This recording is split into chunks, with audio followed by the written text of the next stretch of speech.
I'd like to apologise in advance for it being a bit different to normal. I've been on call all night for work, so not had much time to record properly or edit properly, but it's better than nothing, so here we go.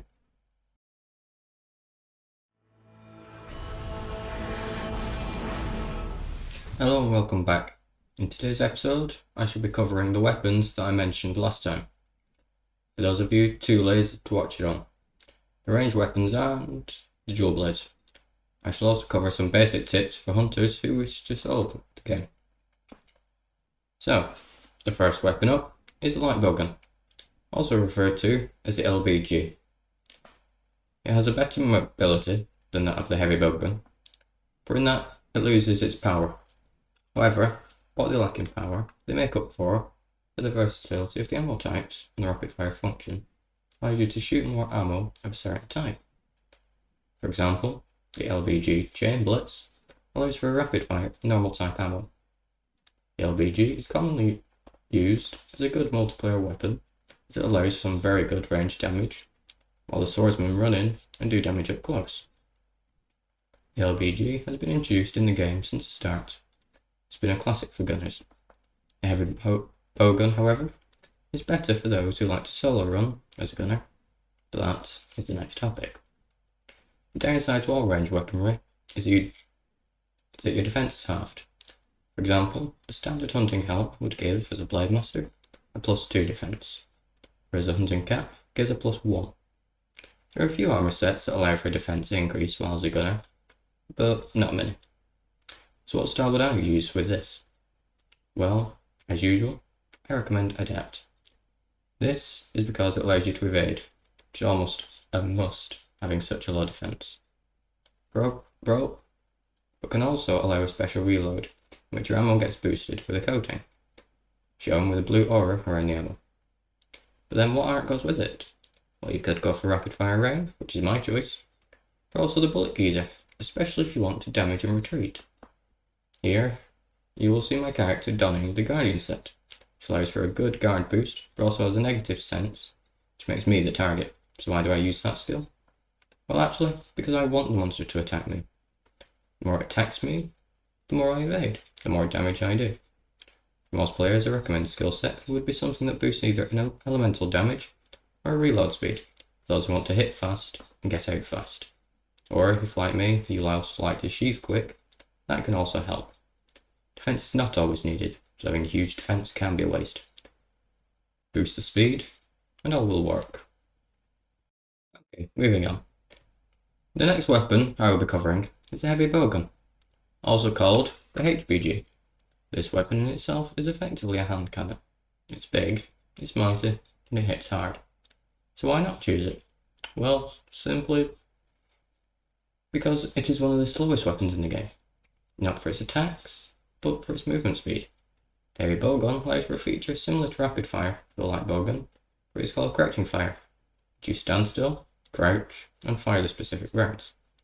You do not need to reload until you run out of the allocated rounds, but in the same sense, you're glued to the spot, meaning yes, you are a sitting Kurapeka.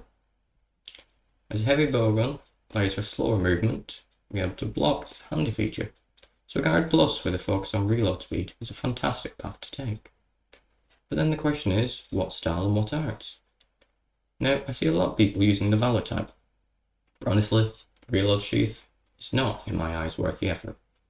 Using something that allows for a large pool of arts, such as Guild or Striker, would be best. If you use Striker, you can use the Supernova combined with Gunpowder Infusion, or even the Guns Blazing.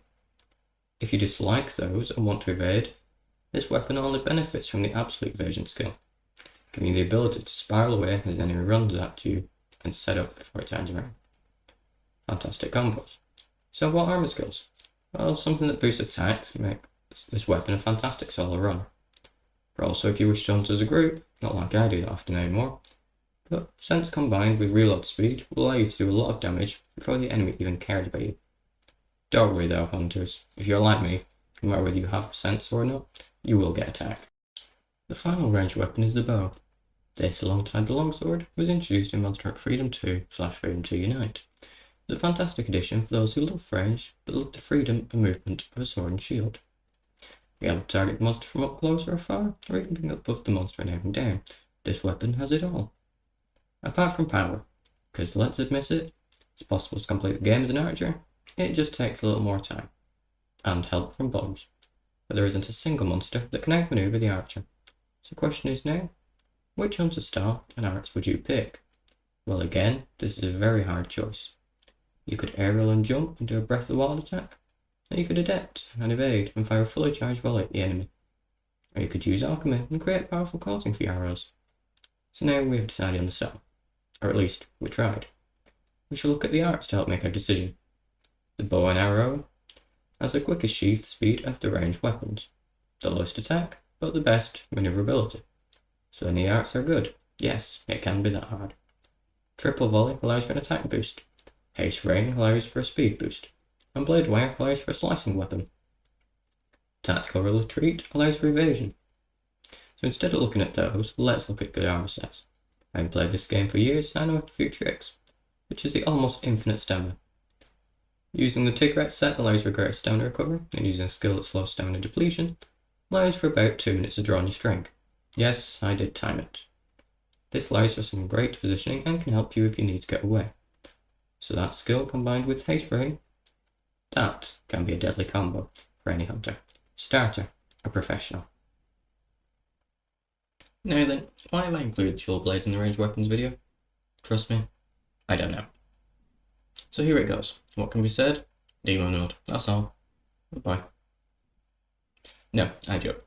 With having dual blades, it allows the quickest attack speed in the game. They have a low attack, but make up for it using elemental and status effect damage, sometimes combining the two or a mix of elements together.